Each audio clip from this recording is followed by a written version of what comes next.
Hello and welcome. It is Sunday, it is June 14th, 2020. We had the loudest and really most amazing thunderstorm last night that I have personally ever encountered in my whole entire life. It was really crazy. And the weather is a bit gloomy today and a lot colder again. So I think the poem that I'm reading today goes very, very well with that. And I'm reading another one of Eva Gore-Booth, who lived from 1870 to 1926, and she was the daughter of Anglo-Irish landowners and was born into a life of privilege. The private education that she received helped spawn her independent thinking and creative self-expression. And the death of her grandmother, Lady Hill, when Gore-Booth was only 9 years old, was a shaping force throughout her entire life.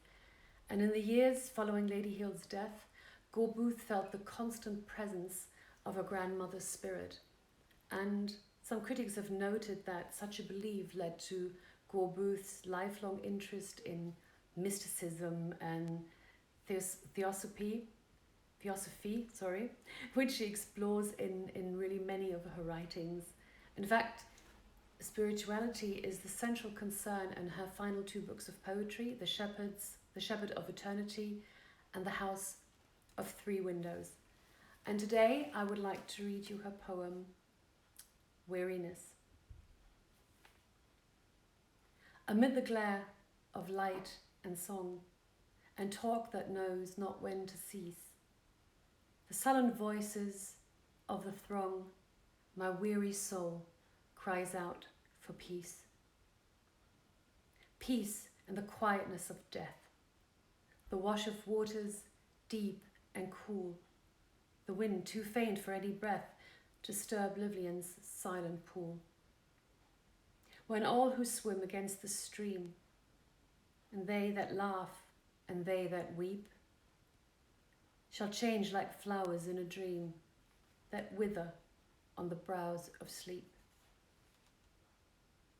For silence is the song sublime, and every voice at last must cease, and all the world at evening time floats downwards through the gates of peace.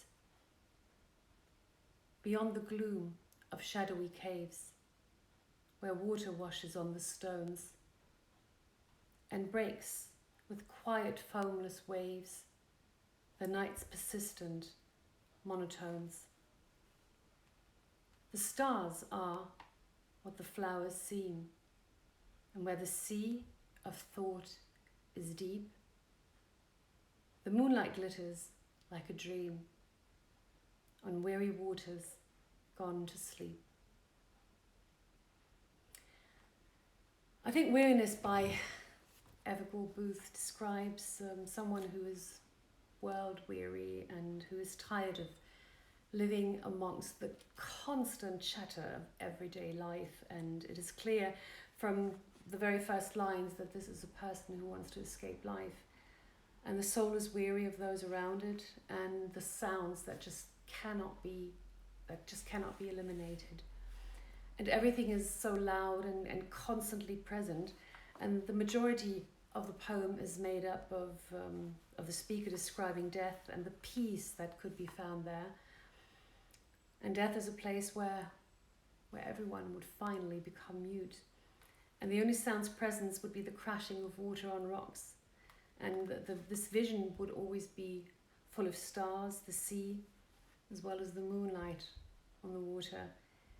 These are all very calm and steady sights that someone is really looking for, all of which seem to be impossible to find in the life at present. But in the end, it's about silence. And I thought long about what song I could choose for this poem that would go with it. And at a certain point, one song came to mind, and that was the acoustic version of Simon & Garfunkel's Sound of Silence. So this is the one I added, and you can find it on the Poetry Love playlist, and the link to that is, as always, in the notes of this video. So I'm wishing you a happy Sunday, whether you want silence or noise or chatter or whatever. I hope you enjoy it wherever you are, and I look forward to seeing you again tomorrow. So take care. Bye bye.